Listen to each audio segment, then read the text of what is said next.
Shalom Bapak Ibu Saudara-saudara yang terkasih dalam Tuhan Yesus dimanapun Bapak Ibu Saudara berada. Hari ini kembali kita akan sama-sama beribadah di rumah kita masing-masing. Kita mau memuji menyembah Tuhan dan menerima kebenaran firman Tuhan. Bahkan hari ini kita akan sama-sama menerima perjamuan kudus. Mari siapkan roti dan anggur yang kita punya di rumah kita masing-masing untuk kita sama-sama nanti akan menerima perjamuan kudus hari ini. Sebelum kita memulai ibadah kita hari ini, mari kita sama-sama berdoa terlebih dahulu. Bapa di surga, kami ucap syukur untuk waktu dan kesempatan yang Tuhan berikan bagi kami.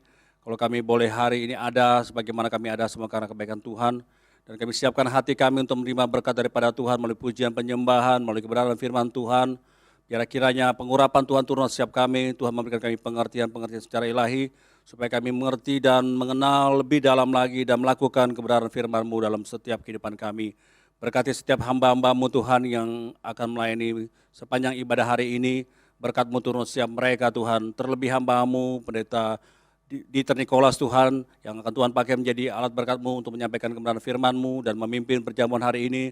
Kuasa Allah menaungi seluruh kehidupannya, kuasa Allah memberkati dia Tuhan, supaya Tuhan menjadikan dia menjadi berkat, dan kami juga boleh semakin diberkati Tuhan.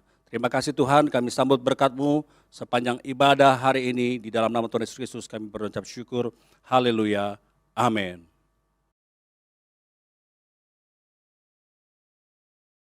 Shalom saudara, saya percaya hari ini kita semua dalam keadaan yang baik dan luar biasa.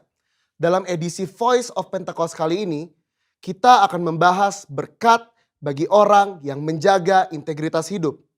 Kita seringkali mendengar bahwa banyak orang sukses dan pintar, tetapi sedikit yang mempunyai integritas.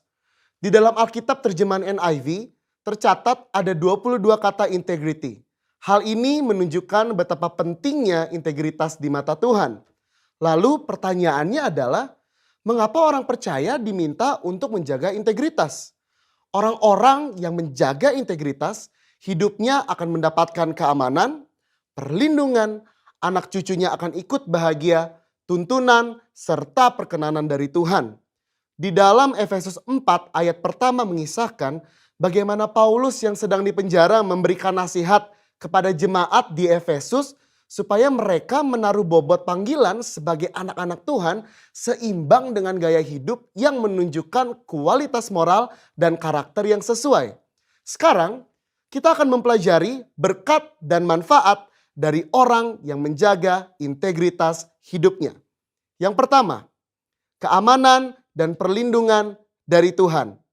Amsal 10 ayat 9 berkata, siapa bersih kelakuannya, aman jalannya, tetapi siapa berliku-liku jalannya akan diketahui. Kata bersih kelakuan di dalam terjemahan NIV menggunakan kata walks in integrity. Kenapa aman? Karena susah orang lain untuk mencari celah untuk menjatuhkan. Seperti contoh, orang Farisi berusaha berkali-kali untuk menjatuhkan Yesus, tetapi tidak berhasil. Dengan menjaga integritas, segala aspek kehidupan kita akan aman. Yang kedua, tuntunan Allah akan semakin tajam. Amsal 11 ayat 3 berkata, orang yang jujur dipimpin oleh ketulusannya, tetapi pengkhianat dirusak oleh kecurangannya. Tuntunan roh kepada setiap orang percaya akan semakin efektif ketika kita juga berlatih untuk hidup sesuai dengan prinsip-prinsip firman Tuhan.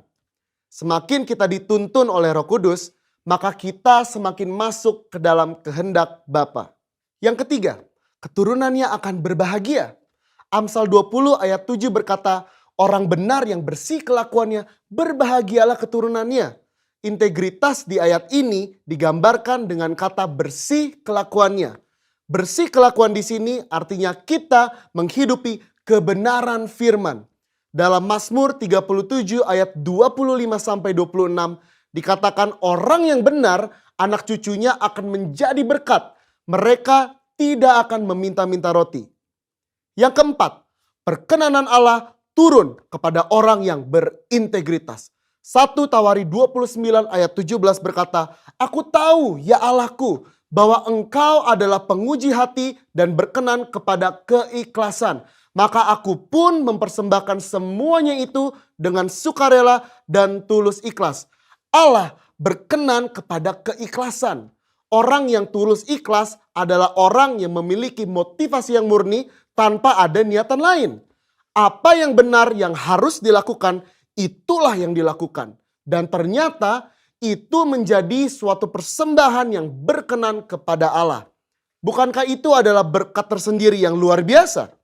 Perkenanan Allah membawa berkat tersendiri dalam hidup kita. Berbicara soal perkenanan Tuhan, kalau kita melihat ayat emas kita tahun ini di Mazmur 24 ayat 4-5, maka secara khusus kata berkat dari Tuhan di situ berbicara mengenai perkenanan dan kemurahan yang Tuhan akan tunjukkan kepada mereka yang menjaga hidupnya bersih dan murni. Banyak ayat dari kitab Mazmur yang mencatat berkat dari orang yang dikenan oleh Tuhan. Salah satu contohnya adalah Mazmur 90 ayat 17 berkata, kiranya kemurahan Tuhan Allah kami atas kami dan teguhkanlah perbuatan tangan kami. Ya, perbuatan tangan kami teguhkanlah itu. Perkenanan Tuhan akan meneguhkan dan menguatkan hasil karya dan pekerjaan saudara dan saya. Bisnis, usaha, dan pekerjaan kita diteguhkan, dilindungi oleh Tuhan. Di dalam perjanjian baru, Yesus mengajar berbahagialah orang yang suci hatinya karena mereka akan melihat Allah. Yesus menyebutkan secara langsung berkat ini, yaitu mereka akan melihat Allah. Melihat Allah di dunia ini artinya melihat perbuatannya yang baik, melihat pertolongannya, dan pada akhirnya betul-betul kita melihat Allah dalam segala kemuliaannya ketika Dia menjemput kita kali yang kedua. Siapa yang mau hidup berintegritas setelah mendengar begitu banyak berkat yang Allah sediakan? Saya percaya kita semakin semangat hidup sepadan dengan panggilan Tuhan yang mulia. Saudara, untuk penjelasan lebih lengkapnya dari tim teologi kami, jangan lupa buka link yang ada di atas atau scan QR code yang tersedia. Salam integritas, Tuhan Yesus memberkati.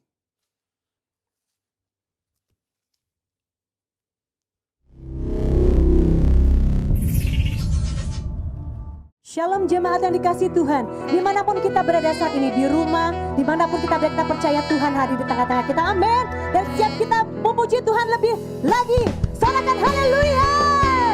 Terima kasih Tuhan, Engkau yang berkuasa dulu, sekarang, dan selama-lamanya. Kuasa-Mu tidak pernah berubah, haleluya. Terima kasih Abba, berkuasa di bumi di surga, bertahta dalam kemuliaan. Dialah Tuhan Allah kita, namanya berkuasa, pembebas umatnya. Betapa hebat, betapa kuat, dahsyatnya Allah kita. Dia percaya atas semua perbuatannya. Betapa hebat, betapa kuat, dahsyatnya Allah kita. Dia ternama Yesus Raja segala raja, Tuhan Allah kita. Terpujilah nama-Mu ya Aba. Terima kasih Tuhan, haleluya. Mari sama-sama kita katakan, berkuasa di bumi di surga, bertahta dalam kemuliaan. Dialah Tuhan Allah kita, namanya berkuasa, pembebas umatnya. Betapa hebat, betapa kuat, dahsyatnya Allah kita. Dia percaya atas semua perbuatannya. Betapa hebat, betapa kuat, dahsyatnya Allah kita. Dia ternama Yesus Raja segala raja, Tuhan Allah kita. Dialah kita yang dahsyat, Allah kita yang hebat, Allah kita yang kuat. Terpujilah nama-Mu Tuhan, haleluya. Terima kasih Abba, haleluya. Sama-sama katakan, betapa hebat, betapa kuat, dahsyatnya Allah atas semua perbuatannya. Betapa hebat, betapa hebat, betapa kuat dahsyatnya Allah kita. Dia ternama Yesus Raja segala raja. Betapa hebat, betapa kuat dahsyatnya Allah kita. Dia percaya atas semua perbuatannya. Betapa hebat, betapa kuat dahsyatnya Allah kita. Dia ternama Yesus Raja segala raja, Tuhan Allah kita. Serukan namanya, Tuhan Allah kita. Dialah Yesus Kristus Tuhan kita, Tuhan Allah kita. Sekalian serukan namanya, sorakan haleluya. Terpujilah namamu ya Aba, haleluya. Pentakosta ketiga. Pentakosta ketiga adalah pencurahan Roh Kudus yang dahsyat di zaman ini, melebihi yang terjadi di Azusa Street.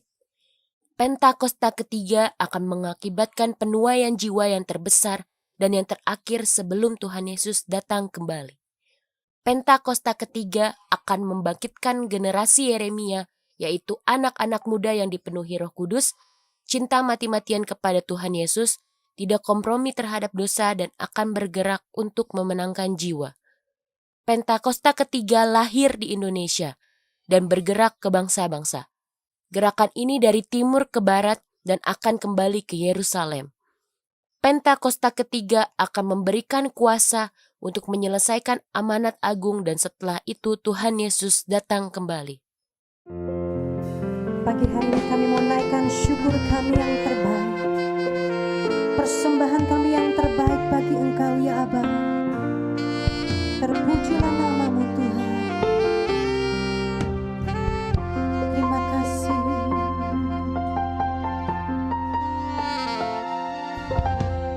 Kau yang terindah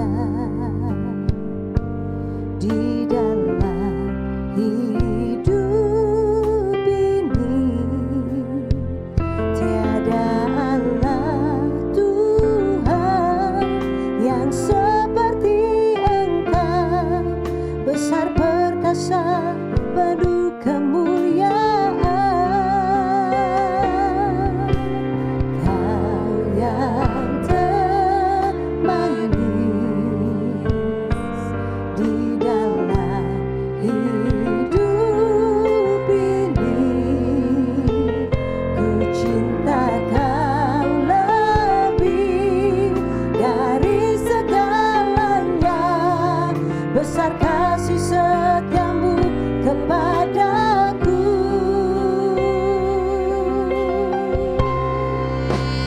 Ku sembah Kau ya Allahku, ku tinggikan namamu selalu, tiada lutut tak bertelut, menyembah Yesus Tuhan Rajaku. Ku sembah Kau ya Allahku, ku tinggikan namamu selalu, semua lidah kan mengaku Engkaulah Yesus Tuhan Rajaku. Engkaulah Tuhan kami, Kau yang terindah di dalam hidup ini. Sungguh tiada yang seperti Engkau ya Aba, Tuhan yang seperti Engkau, besar perkasa penuh kemuliaan. Kau yang termanis dalam hidup kami.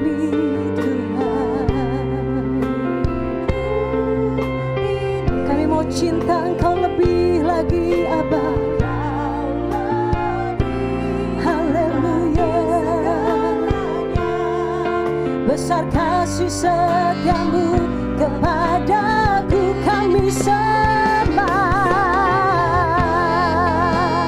Ya Allahku, ku tinggikan namamu selalu, tiada lutut tak bertelut,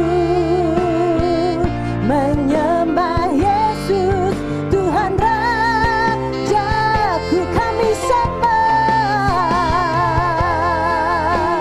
Ya Allahku, ku tinggikan namamu selalu, semua lidah kan mengaku Engkaulah Yesus Tuhan Rajaku. Mari kita terus sembah Dia, angkat suaramu sembah Dia. Dia hadir di tengah-tengah kita, dimanapun kita berada saat ini. Mari kita sembah Tuhan, berikan yang terbaik bagi Dia, sebab Dia layak menerima yang terbaik.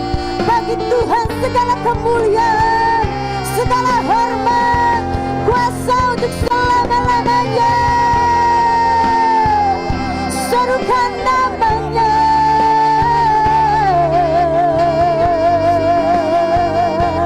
Engkau baik Tuhan. Terima kasih Abah, terima kasih Tuhan.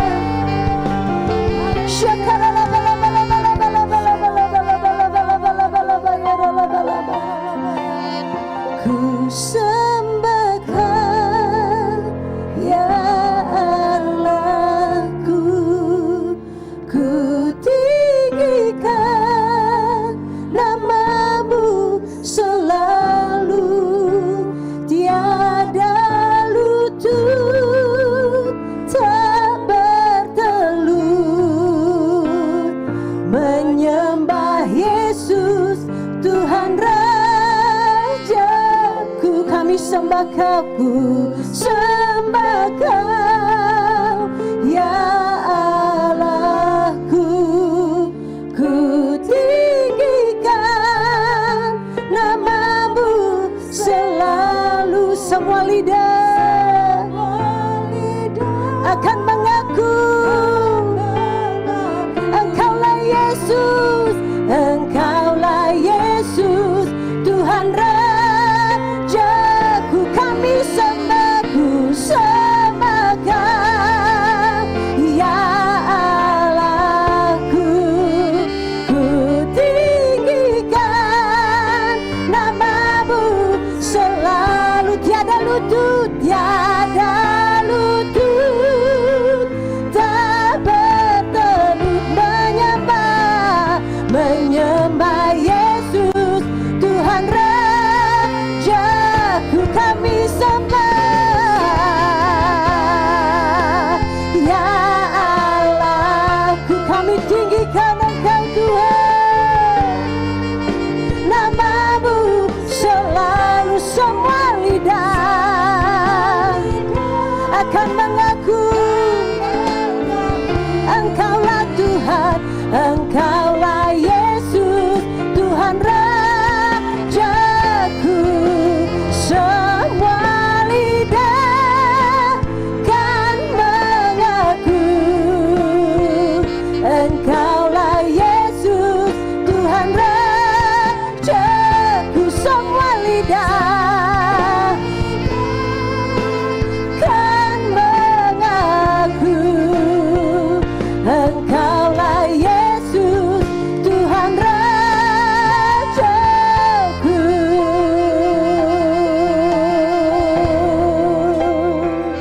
Engkaulah Tuhan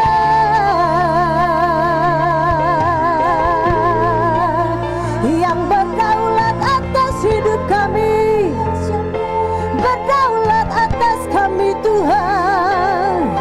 Kami naikkan syukur sembah kami bagimu Tuhan. Haleluya. angkat suaramu, sembah Dia. Dimanapun kita berada saat ini, angkat suaramu, sembah, sembah Dia.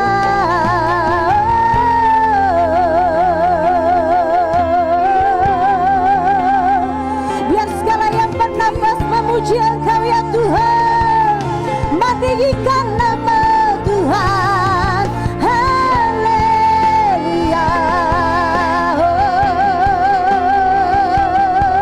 Sungguh besar kasih setiamu, sungguh besar Tuhan. Haleluya.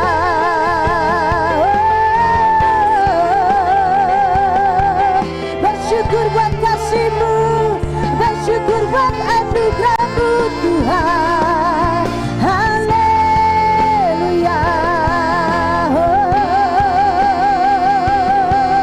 Haleluya. Terima kasih Bapa, terima kasih Tuhan.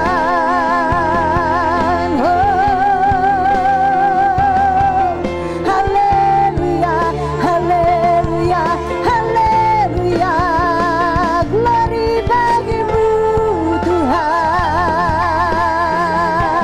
Syakara baba, syakara laba laba laba ya laba syanda da da da da da da da da da da da. Terima kasih Bapa, terima kasih Tuhan. Kami mau katakan Engkau baik Tuhan. Kami mau bermazmur, kami mau memuji Engkau lebih lagi Bapa. Terima kasih Tuhan. Ku kan bermazmur selamanya. Ku cinta Kau Yesus. Di hadapan tatamu ya Tuhanku, ku serahkan hidupku. Ku kan bermazmur, ku kan bermazmur selamanya. Ku cinta Kau Yesus. Di hadapan tatamu ya Tuhanku, ku serahkan hidupku. Ku kan bermazmur Tuhan.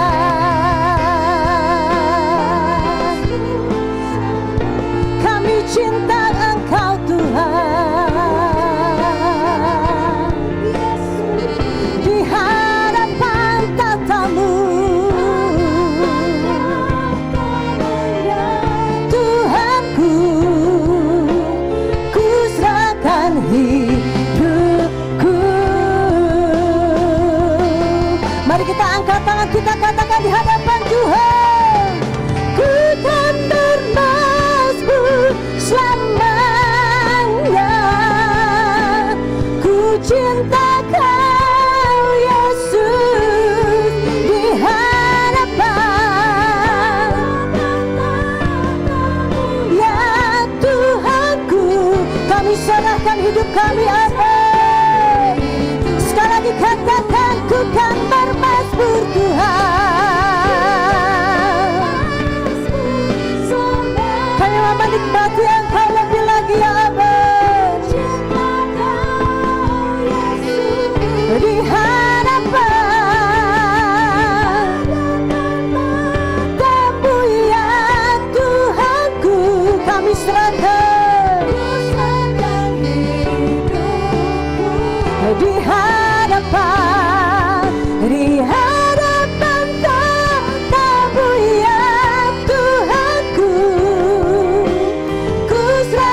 Terima kasih Tuhan.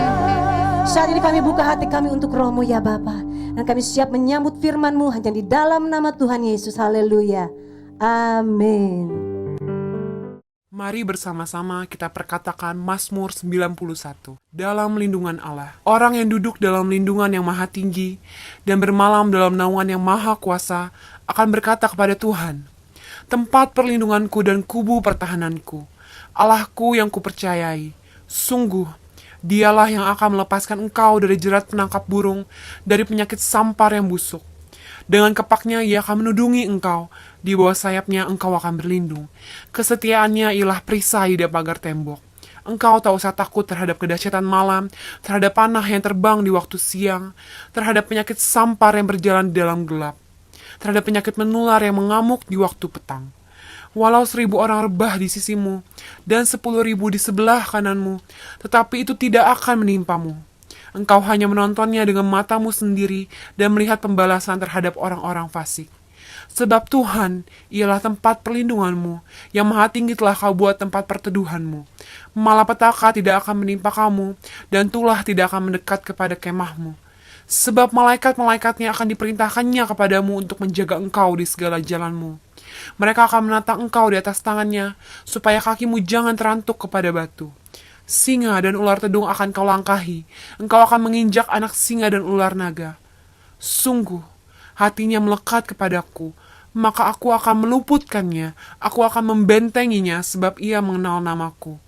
Bila ia berseru kepadaku, aku akan menjawab, aku akan menyertai dia dalam kesesakan, aku akan meluputkannya dan memuliakannya.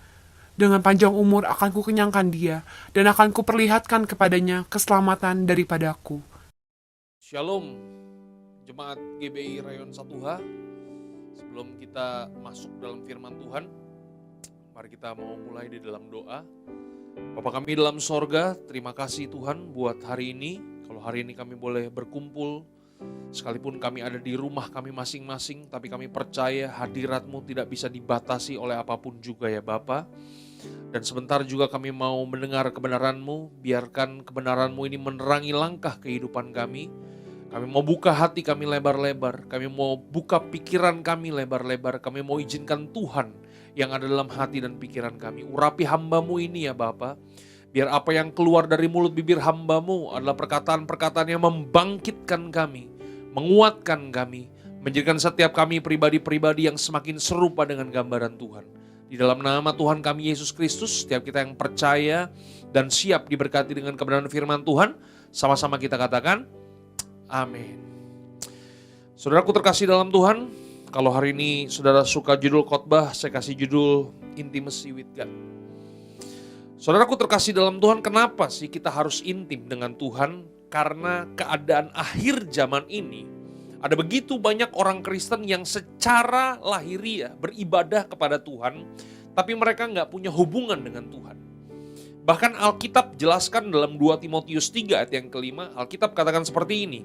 Secara lahiriah mereka menjalankan ibadah mereka, tetapi pada hakikatnya mereka memungkiri kekuatannya, jauhilah semuanya itu. Jadi orang di akhir zaman bukannya tidak beribadah kepada Tuhan. Ada begitu banyak orang-orang di akhir zaman mereka beribadah kepada Tuhan, tetapi mereka kehilangan kuasa ibadah. Nah, apakah yang dimaksud dengan kuasa ibadah? Yang dimaksud dengan kuasa ibadah adalah perubahan hidup. Jadi ayat ini jelas berkata kepada kita bahwa kita beribadah kepada Tuhan, tapi hidup kita nggak pernah berubah. Karena apa? Karena kita nggak punya hubungan dengan Tuhan. Kalau ibadah yang kita lakukan hanya menyentuh hal-hal yang lahiriah, tanpa menyentuh hal-hal yang batiniah yang ada dalam kehidupan kita, maka kita bisa menjadi orang-orang percaya yang kehilangan kuasa dari ibadah itu sendiri. Nah, saudaraku terkasih dalam Tuhan, bicara soal keintiman, maka nggak bisa enggak kita harus bahas tokoh ini. Ya, kita gak akan sah kalau kita belum membahas tokoh ini yang bernama Daud. Nah, kita mau buka Alkitab kita dalam Mazmur 63, mulai dari ayat yang pertama. Ya, demikianlah firman Tuhan. Alkitab katakan seperti ini. Mazmur Daud ketika ia ada di padang gurun Yehuda. Ya Allah, Engkaulah Allahku, aku mencari Engkau, jiwaku haus kepadamu, tubuhku rindu kepadamu, seperti tanah yang kering dan tandus dan tiada berair. Saudaraku terkasih dalam Tuhan, kalau kita melihat konteks dari ayat ini, di manakah Daud membangun keintimannya dengan Tuhan? Kalau kita lihat ayat ini, ternyata Mazmur ini ditulis Daud ketika dia berada di padang gurun Yehuda. Saudaraku terkasih dalam Tuhan, padang gurun itu adalah sebuah tempat yang sangat tidak nyaman. Padang gurun adalah sebuah tempat di mana tidak ada suasana yang memungkinkan kita untuk membangkitkan rasa keintiman. Makanya kalau Bapak Ibu sudah menikah, masih ingat kan waktu kita pergi honeymoon? Apakah ada di antara Bapak Ibu yang kemudian memilih honeymoon? Saya pergi honeymoon ke Gunung Sahara. Tidak ada. Ya, terbanyak kita melakukan honeymoon, pergi ke luar negeri, kita pergi ke pantai, kita pergi ke gunung. Kenapa? Karena di pantai dan di gunung, disitulah suasana yang tepat, suasana yang pas untuk kita bisa membangkitkan keintiman. Itu dia. Tapi yang luar biasa di sini, sekalipun di padang gurun Yehuda, di tempat yang sangat tidak nyaman, kalau siang panas banget, kalau dingin, kalau malam dingin sekali, tapi Daud membangun keintimannya bersama dengan Tuhan. Saudaraku terkasih dalam Tuhan, ini yang luar biasa dari Daud. Daud memiliki kerinduan kepada Tuhan sehingga dia bisa membangun hubungan intim dengan Tuhan. Saudaraku terkasih dalam Tuhan, bagaimana dengan kehidupan setiap kita? Ada begitu banyak orang membangun hubungan intim sama Tuhan ketika dia lagi susah.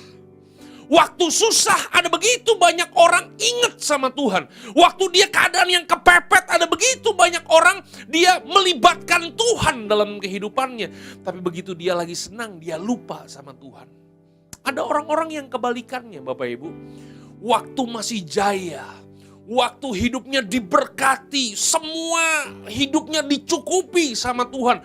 Pabriknya 1 jadi 5. Wah, dia melayani Tuhan. Dia begitu menggebu-gebu dengan Tuhan. Begitu luar biasa sama Tuhan. Tetapi ketika Tuhan mengizinkan masa-masa paceklik, Tuhan mengizinkan masa-masa yang susah terjadi dalam kehidupannya, dia tinggalkan Tuhan. Dia kecewa dengan Tuhan. Saudaraku terkasih dalam Tuhan, hari ini kita belajar dari Daud, sosok Daud yang begitu luar biasa. Sekalipun di tempat yang sangat tidak enak, dia tetap memiliki kerinduan kepada Tuhan. Pertanyaannya adalah begini Bapak Ibu, kenapa Daud bisa ada di padang gurun? Kalau hari ini kita mempelajari Alkitab kita, ternyata Mazmur 63 ini konteksnya itu atau ceritanya itu ada di dalam 1 Samuel 23 ayat yang ke-14 sampai dengan ayat yang ke-15. Dari 1 Samuel inilah kemudian kita melihat kenapa Daud kemudian bisa ada di padang gurun. Coba kita lihat ayatnya. 1 Samuel 23 ayat 14 sampai dengan ayat yang ke-15. Ya, demikianlah firman Tuhan. Maka Daud tinggal di padang gurun, di tempat-tempat perlindungan, ia tinggal di pegunungan, di padang gurun Sif. Ya, jadi padang gurun Yehuda itu adalah padang gurun Sif. Kenapa Daud ada di padang gurun Sif? Alkitab katakan begini, dan selama waktu itu Saul mencari dia, tetapi Allah tidak menyerahkan dia ke dalam tangannya. Daud takut karena Saul telah keluar dengan maksud mencabut nyawanya ketika Daud ada di padang gurun Sif di Koreza. Jadi dari konteks ayat ini kita mengerti kenapa Daud ada di padang gurun. Ternyata Daud sedang ada di padang gurun itu ketika dia dikejar-kejar oleh rajanya sendiri. Dia dikejar-kejar oleh penguasa hari itu. Dia dikejar-kejar oleh mertuanya sendiri yang gak bisa menahan kehidupannya. dia nggak bisa menahan iri hatinya. Dan apa yang terjadi? Hari itu Saul memutuskan untuk menyingkirkan Daud. Jadi hari itu Daud dalam suasana kebatinan yang sangat ketakutan. Karena apa? Hari itu dia sedang menjadi buronan yang dikejar-kejar untuk disingkirkan, dibunuh oleh Saul. Saudaraku terkasih dalam Tuhan, dalam keadaan yang sangat mencekam seperti itu, kita bisa melihat bahwa begini, ternyata Daud, apapun situasi dan kondisinya, dia bisa membangun kerinduannya kepada Tuhan. Dia bisa membangun keintimannya kepada Tuhan. Inilah yang menurut saya sumber kekuatan dari Daud. Kenapa Daud bisa menang dalam segala keadaan? Karena dia tahu bahwa begini, kekuatannya hanya ada pada Tuhan. Bagaimana dengan situasi dan kondisi kehidupan kita hari ini? 1 tahun sudah masa pandemi ini kita lewati. Kita nggak tahu sampai kapan masa-masa yang sukar ini terus ada dalam kehidupan setiap kita. Tapi yang saya percaya adalah begini, apapun situasi dan kondisi yang ada di luar kita, saudara dan saya, kita tetap bisa berkemenangan. Karena apa? Karena kita tahu bahwa begini, ada Tuhan yang selalu menyertai kehidupan kita. Yang setuju katakan amin. Nah, hari ini kita akan bahas, Bapak Ibu, bagaimana caranya kita membangun hubungan intim dengan Tuhan. Ya, ada beberapa hal yang hari ini saya akan bagikan. Coba kita buka Alkitab kita dalam Mazmur 63 ayat yang kedua. Mazmur 63 ayat yang kedua atau ayat yang ketiga ya. Alkitab katakan begini, demikianlah aku memandang kepadamu di tempat kudus sambil melihat kekuatanmu dan kemuliaanmu. Kalau saudara membaca ayat ini, saudara fokuskan baik-baik, perhatikan baik-baik. Ada 2 kata yang sangat spesial diulang 2 kali, yaitu kata memandang dan kata melihat. Yang pertama, bagaimana caranya kita bisa punya hubungan dengan Tuhan? Yang pertama adalah kita harus belajar fokus kepada Tuhan. Apakah yang dimaksud dengan fokus kepada Tuhan? Artinya begini, kita harus belajar menjadikan Tuhan sebagai pusat dari kehidupan setiap kita. Di mana fokus kehidupan saudara? Waktu saudara dapat masalah yang besar, waktu penderitaan hadir dalam kehidupan kita, waktu masalah membombardir kehidupan setiap kita, fokus kita ada di mana? Apakah kita memandang Tuhan atau jangan-jangan fokus kita lebih banyak kepada kita lihat masalahnya, kita lihat penderitaannya. Itu sebabnya kenapa ada begitu banyak orang Kristen, mereka tergilas dengan masalah. Mereka gak bisa bangkit dari masalah. Karena apa? Salfok. Bapak Ibu tahu ya salfok ya. Salah fokus. Yang kita lihat hanya masalah. Yang kita lihat hanya penderitaan. Kita gak pernah belajar melihat Tuhan. Saudaraku terkasih dalam Tuhan, kalau kita mempelajari Alkitab Perjanjian Lama, ada 12 pengintai.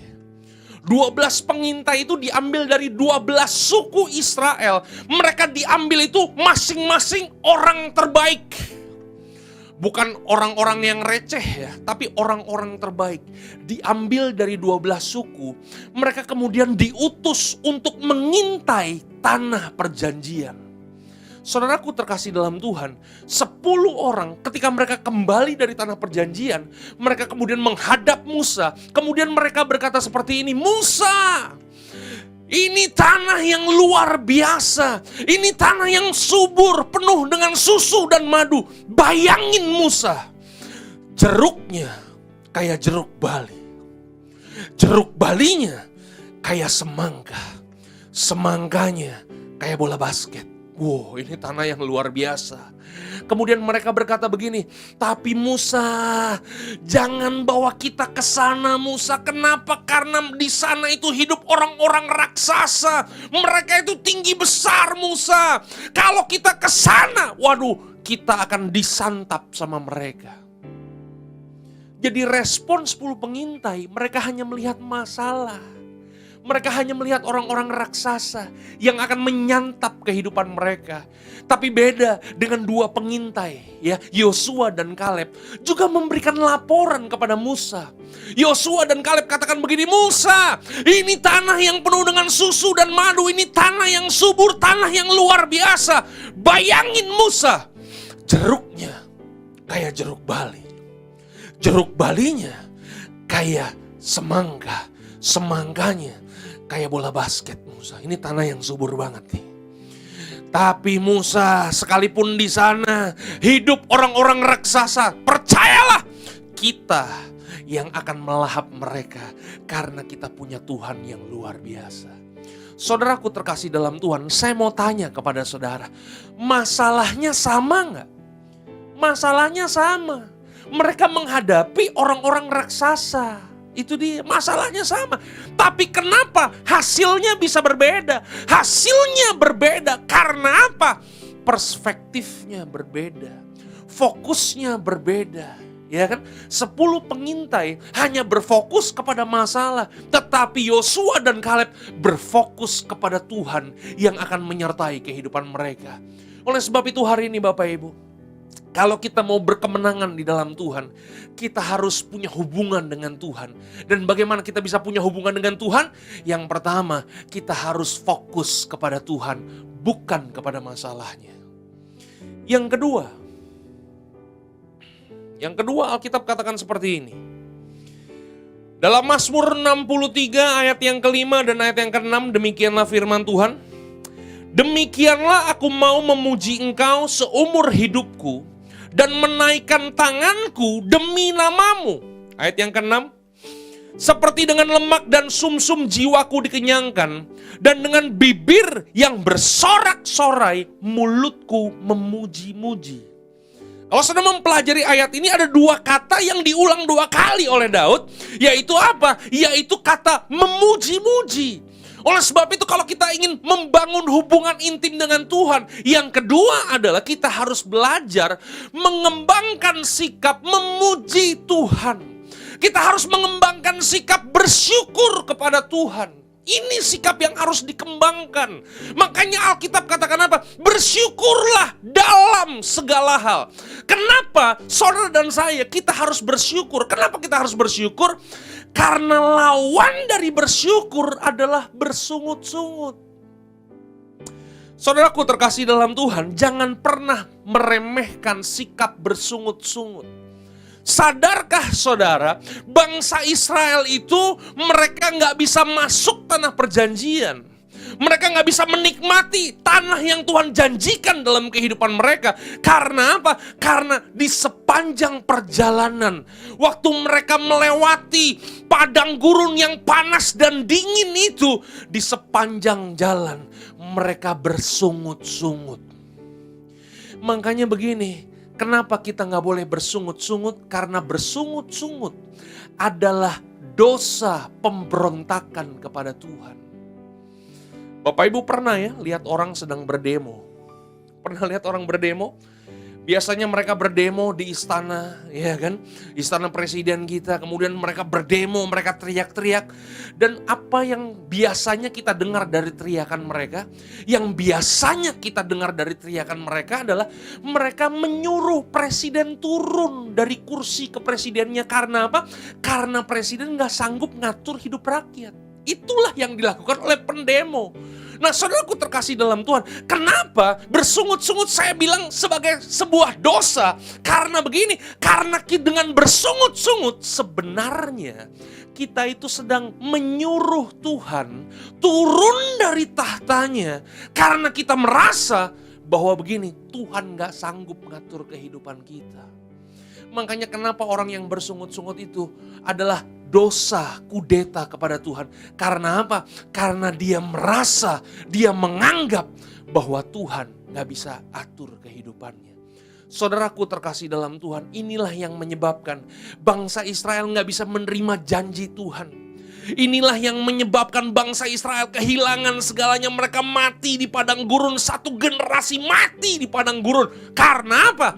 Bersungut-sungut. Hari ini belajarlah untuk memuji Tuhan.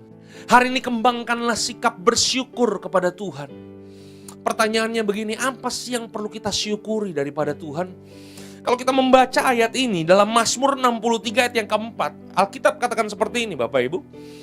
Ya, Mazmur 63 ayat yang keempat, Alkitab katakan seperti ini, sebab kasih setiamu lebih baik daripada hidup. Bibirku akan memegahkan engkau.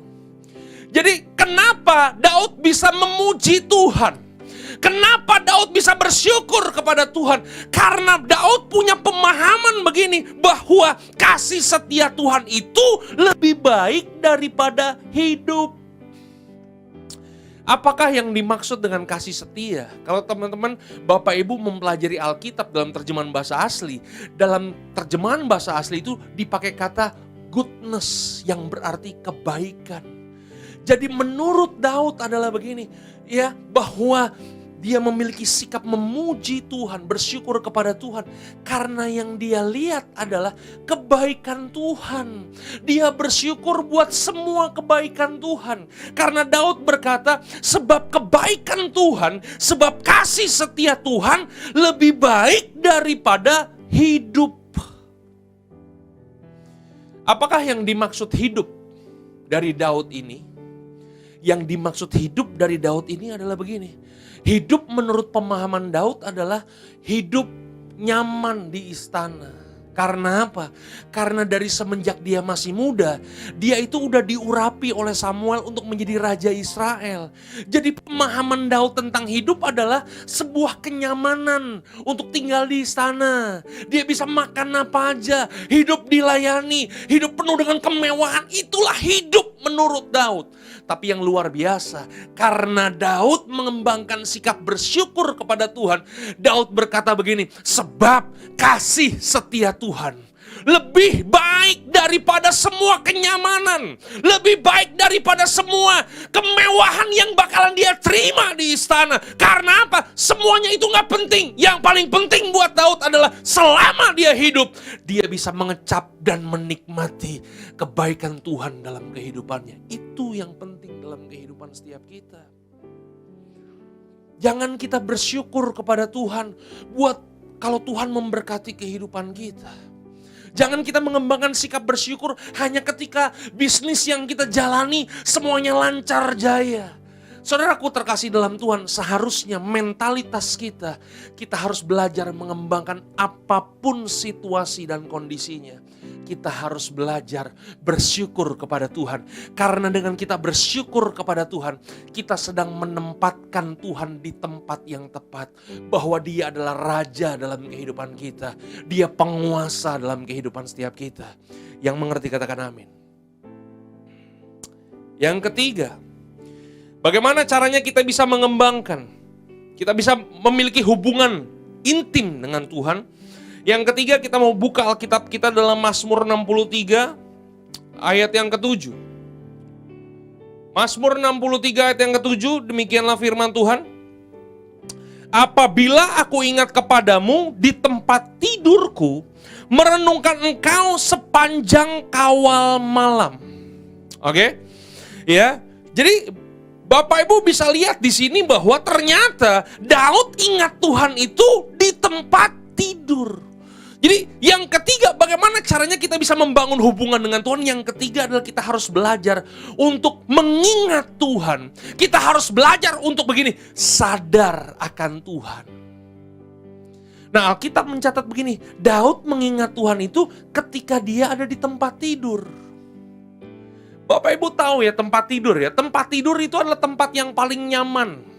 Tempat tidur adalah tempat yang paling kita cari kalau kita udah capek. Seharian bekerja, kita udah letih, pulang malam, habis mandi, habis makan, kita rebahan. Waktu kita rebahan, kita berdoa kepada Tuhan. Tapi ada gak di antara Bapak Ibu yang waktu kita berdoa di ranjang kita, di tempat tidur kita, aminnya besok pagi? Iya kan? Ya, kenapa kita aminnya besok pagi? Karena kita udah kelelahan, karena kita udah kecapean. Itulah yang sering kali terjadi. Beda dengan Daud. Iya kan? Ya, di tempat yang paling nyaman, di tempat di mana dia bisa melepaskan semua kelelahannya, justru disitulah Daud ingat akan Tuhan. Bahkan Alkitab mencatat dia merenungkan Tuhan sepanjang kawal malam. Inilah yang hebat dari sosok Daud. Ya, ada begitu banyak orang ingat Tuhan, sadar akan Tuhan kalau dia lagi susah, Bapak Ibu. Ada begitu banyak orang yang ingat Tuhan kalau udah kepepet, ya kan? Debt collector udah ada di depan rumahnya, baru dia sadar akan Tuhan. Begitu dia divonis dokter sakit, wah sakitnya ini sakit kronis, nggak ada yang bisa nyembuhin, baru dia ingat Tuhan. Tapi beda dengan Daud, ya. Apapun situasi dan kondisinya, dia tetap sadar akan Tuhan. Dia selalu ingat akan Tuhan. Ini sikap yang harus kita kembangkan. Kita sadar bahwa begini, ada Tuhan di mana-mana. Mata Tuhan itu ada di mana-mana melihat kehidupan setiap kita. Makanya kalau Bapak Ibu baca dalam Mazmur 25 ayat yang ke-12. Mazmur 25 ayat yang ke-12, perhatikan baik. Mazmur 25 ayat yang ke-12, Alkitab katakan seperti ini. Siapakah orang yang takut akan Tuhan? Oke. Apakah yang dimaksud dengan takut akan Tuhan? Takut akan Tuhan itu artinya kita sadar bahwa Tuhan itu ada di mana-mana dan mata Tuhan melihat tingkah laku kita. Itulah yang dimaksud dengan takut akan Tuhan. Nah, apakah janji Tuhan buat mereka yang takut akan Tuhan? Buat mereka yang sadar dan mengingat Tuhan. Alkitab katakan seperti ini. Kepadanya Tuhan menunjukkan jalan yang harus dipilihnya. Ini dia nih Bapak Ibu. Jadi kalau kita punya hubungan sama Tuhan, maka Tuhan akan menunjukkan jalan yang harus dipilihnya. Tuhan akan memberikan kepada kita clue-nya untuk kita bisa membedakan mana yang dari Tuhan, mana yang bukan dari Tuhan. Makanya kita gak akan hidup dalam kegalauan. Kita gak akan jadi orang Kristen yang kebingungan nih. Nah hari ini kan ada begitu banyak orang Kristen kan merasa bingung. Ya, mana yang harus dipilih, mana yang harus diambil. Kenapa? Jangan-jangan begini. Jangan-jangan kita gak hidup takut akan Tuhan. Karena kalau kita hidup takut akan Tuhan, Tuhan yang akan menunjukkan jalannya kepada kita. Ayat yang ke-13. Dari Mazmur 25. Ayat yang ke-13 Alkitab katakan begini. Perhatikan baik. Orang itu sendiri akan menetap dalam kebahagiaan. Orang itu sendiri akan menetap dalam kebahagiaan. Jadi kebahagiaan saudara dan saya, kebahagiaan kita itu nggak ngontrak Bapak Ibu. Kebahagiaan kita itu menetap. Ya. Kebahagiaan kita itu nggak hilang datang. Enggak. Kebahagiaan yang sejati itu menetap dalam kehidupan setiap kita. Makanya situasi dan kondisinya mau seberat apapun di luar kita, situasi dan kondisinya mau semengerikan apapun di luar kita, kita tetap bisa merasa bahagia. Kenapa? Karena kita adalah orang-orang yang punya hubungan sama Tuhan. Kita adalah orang-orang yang selalu mengingat Tuhan. Itulah yang terjadi. Kebahagiaan kita akan selalu bersama-sama dengan kita. Dan anak cucunya akan mewarisi bumi. Ayat yang ke-14, ayat saya yang terakhir. Demikianlah firman Tuhan, perhatikan baik. Tuhan bergaul karib dengan orang yang takut akan Dia. Saudara bisa lihat? Tuhan bergaul karib dengan orang yang takut akan Dia. Apa yang bisa kita pelajari dari ayat ini? Yang bisa kita pelajari dari ayat ini adalah kalau kita jadi orang-orang yang takut akan Tuhan, kita adalah orang-orang yang selalu ingat sama Tuhan, maka pengakuan itu datangnya dari Tuhan, bahwa Tuhan yang akan mengakui bahwa Dialah yang bergaul karib dengan orang-orang yang takut akan Dia, dan perjanjiannya diberitahukannya kepada mereka semua. Oleh sebab itu hari ini Bapak Ibu, ya, di saat-saat masa-masa yang sukar yang kita udah lalui 1 tahun ini, kita akan tetap bisa berkemenangan di dalam Tuhan. Apapun yang terjadi, mau gonjang-ganjing dunia ini, kita akan terus bisa seperti Daud. Apapun yang terjadi, kebahagiaan itu menetap dalam kehidupan setiap kita. Kalau kita, yang pertama, kita hidup berfokus kepada Tuhan. Yang kedua, kita mengembangkan sikap memuji dan bersyukur kepada Tuhan. Yang ketiga, hiduplah sadar akan Tuhan. Hiduplah takut akan Tuhan. Dan percayalah, Tuhan akan menyertai saudara. Tuhan yang akan memberikan jalan keluarnya kepada saudara. Tuhan Yesus memberkati saudara. God bless you. Mari kita berdoa. Bapa kami dalam sorga, terima kasih Tuhan buat hari ini. Kalau hari ini kami boleh belajar kebenaran-Mu ya Bapa. Biar kebenaran-Mu menuntun kehidupan kami. Kebenaran-Mu menjadi pelita dalam kehidupan kami. Hari ini kuatkan dan teguhkan jemaat-Mu GBI Rayon 1H. Supaya dimanapun kami ada, kami jadi orang-orang yang punya fokus kepada Tuhan. Bukan fokus kepada masalahnya. Kami mengembangkan sikap memuji Tuhan, bersyukur kepada Tuhan. Karena kami tahu bahwa Engkau adalah Raja dan penguasa dalam kehidupan kami. Ajar kami Tuhan, supaya kami boleh mengingat Engkau. Orang-orang yang selalu melibatkan Engkau dalam kehidupan setiap kami. Terima kasih ya Bapa. Haleluya, haleluya. Amin. Mari jemaat Tuhan GBI Rayon 1H, mari kita mau siapkan hati kita untuk terima perjamuan kudus. Haleluya. Ku kan bermazmur selamanya, ku cinta Kau Yesus, di hadapan tamu ya Tuhanku, ku serahkan hidup. ku kan bermazmur.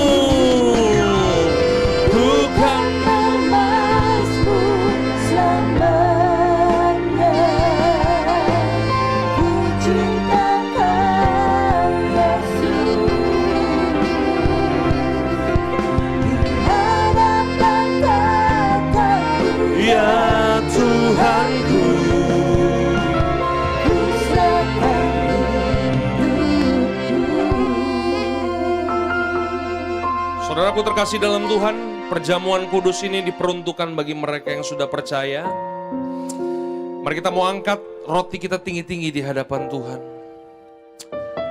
Sebab apa yang kuteruskan kepadamu telah aku terima dari Tuhan, yaitu bahwa Tuhan Yesus pada waktu ia diserahkan mengambil roti, dan sesudah itu ia mengucap syukur atasnya, memecah-mecahkannya dan berkata, inilah tubuhku yang diserahkan bagimu. Perbuatlah ini menjadi peringatan akan aku. Saudaraku yang terkasih dalam Tuhan, bukankah roti yang kita pecah-pecahkan adalah persekutuan dengan tubuh Kristus? Mari kita makan dalam nama Yesus.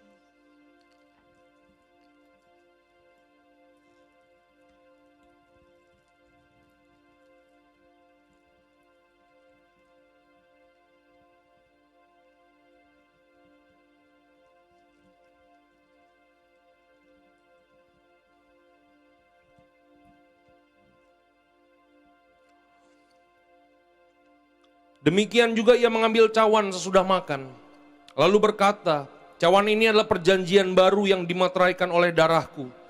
Perbuatlah ini setiap kali kamu meminumnya menjadi peringatan akan aku. Mari kita angkat cawan kita tinggi-tinggi di hadapan Tuhan. Saudaraku yang dikasihi Tuhan, bukankah anggur yang di atasnya kita ucapkan syukur adalah persekutuan dengan darah Kristus? Mari kita minum dalam nama Yesus Kristus.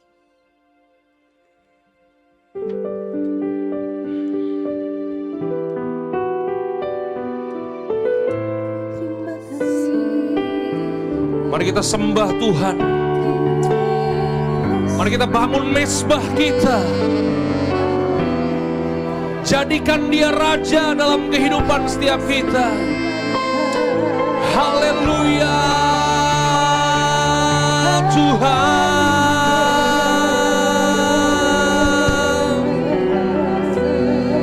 Mari bangun hubungan kita dengan Tuhan. Miliki kerinduan kepada Tuhan. Haleluya.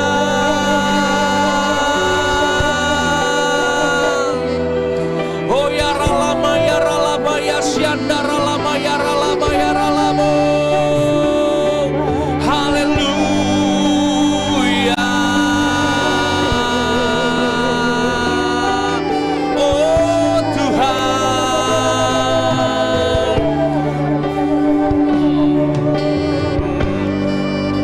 haleluya, haleluya. Terima kasih Yesusku, terima kasih Yesusku.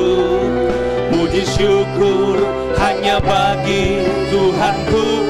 Terima kasih Yesusku, terima kasih Yesusku. Puji syukur hanya bagi. Mari kita mau angkat tangan kita. Oh Tuhan,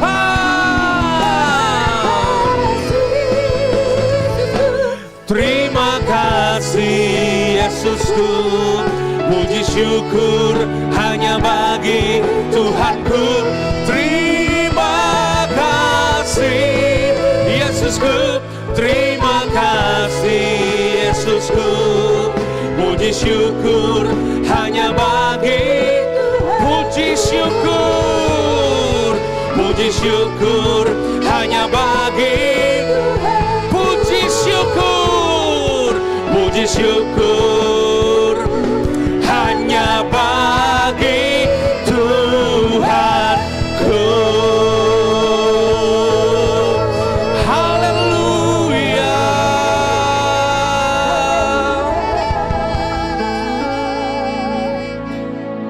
Materaikan kebenaran-Mu dalam loh hati kami. Biar kebenaran-Mu menerangi langkah kehidupan kami. Terima kasih Tuhan buat hari ini. Di dalam nama Tuhan kami Yesus Kristus kami mengucap syukur. Haleluya. Amin. Tuhan Yesus memberkati saudara. Mari jemaat Tuhan kita serukan visi Rayon 1H. Menjadi keluarga kerajaan Allah yang memenangkan jiwa-jiwa dan berdampak bagi dunia. Nilai GBI Rayon 1H. Ikrar. 1. Integritas. 2. Keintiman. 3. Rendah hati. 4. Antusias dan inovatif. 5. Rela berkorban. Shalom Bapak Ibu Saudara, kita akan mengakhiri pada ibadah kita hari ini. Sebelumnya kita akan menaikkan doa syafaat di hadapan Tuhan. Bapa di surga, terima kasih untuk berkat-Mu yang telah Kau sediakan bagi kami melalui ibadah yang telah kami lalui. Kami boleh diberkati oleh kebenaran firman Tuhan, bahkan terlebih dalam perjamuan kudus hari ini. Kami berterima kasih, kiranya Tuhan terus memberkati setiap hamba-hamba-Mu yang telah ambil bagian di dalam pelayanan hari ini. Dan Tuhan juga memberkati juga hamba-Mu, Bapak Pendeta Dieter Nicholas yang telah Tuhan pakai menjadi alat berkat bagi setiap kami, yang mengajar kami, mengingatkan kami oleh kebenaran firman-Mu Tuhan mengenai keintiman ya Tuhan. Terima kasih Tuhan, berkati hamba-Mu lebih heran lagi Tuhan, memberkati kesehatannya, memberkati istri dan anaknya, memberkati apa saja yang Kau percayakan dalam kehidupannya, Kau buat berhasil dan semakin beruntung di dalam Engkau Tuhan. Terima kasih Tuhan, kami berdoa juga bagi kepala sidang kami, Bapak Pendeta Insinyur Niko Nyutorajo dan keempat wakilnya, bersama seluruh keluarga besar dimanapun mereka berada. Terus Tuhan pakai lebih heran lagi Tuhan, untuk kemuliaan nama Tuhan. Berkati juga Gembala Rayon kami, sekaligus Gembala Cabang GBI Makair, Bapak Pendeta Budi Totong bersama dengan istri, anak, mantu dan cucu-cucu dan seluruh keluarga besar mereka dimanapun mereka berada saat ini. Berkat-Mu atas setiap keluarga ini. Tuhan yang menjadi pembela, Tuhan menjadi penolong, Tuhan menjadi pelindung atas kehidupan keluarga ini. Apa saja yang Engkau percayakan dalam kehidupan mereka, Tuhan berikan kemampuan dan berikan keberhasilan Tuhan di dalam nama Yesus. Terima kasih Tuhan untuk wakil gembala kami, Bapak Pendeta Michael Eng bersama dengan istri, anak, mantu, dan calon cucu di kandungan Felis. Tuhan terus berkati dalam segala kelimpahan kasih setia Tuhan yang memimpin kehidupan mereka, supaya mereka Tuhan pakai menjadi alat-Mu yang berkenan di hadapan-Mu, dan membawa setiap para jemaat-jemaat Tuhan, bahkan pengerja-pengerja Tuhan yang ada di GBI Makair menjadi umat yang layak, umat yang berkenan di hadapan Tuhan. Terima kasih Tuhan, kami berdoa juga bagi bangsa negara kami angkat tangan di hadapan Tuhan, kami lepaskan berkat shalom bagi bangsa Indonesia, dari timur sampai ke barat, sampai ke bangsa-bangsa, sampai ke Israel, berkat kasih setia Tuhan, lawatan Tuhan terus terjadi atas bangsa ini, pemulihan demi pemulihan terjadi atas bangsa ini. Terima kasih untuk setiap vaksin yang telah didistribusikan, kami percaya menjadi alat tangan Tuhan untuk menyembuhkan bangsa ini dari COVID-19 Tuhan.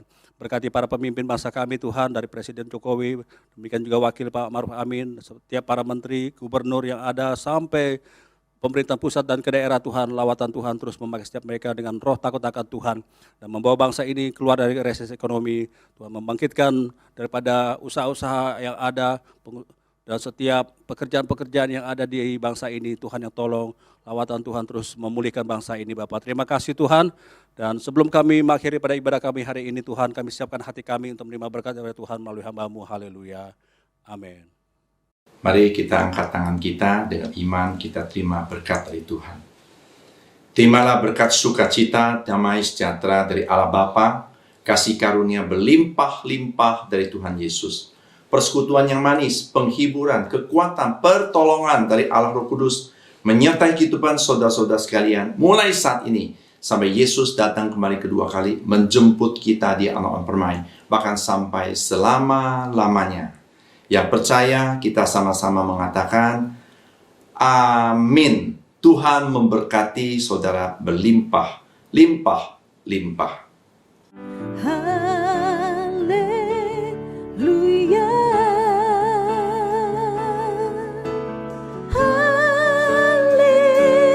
Haleluya. Bagi anak domba yang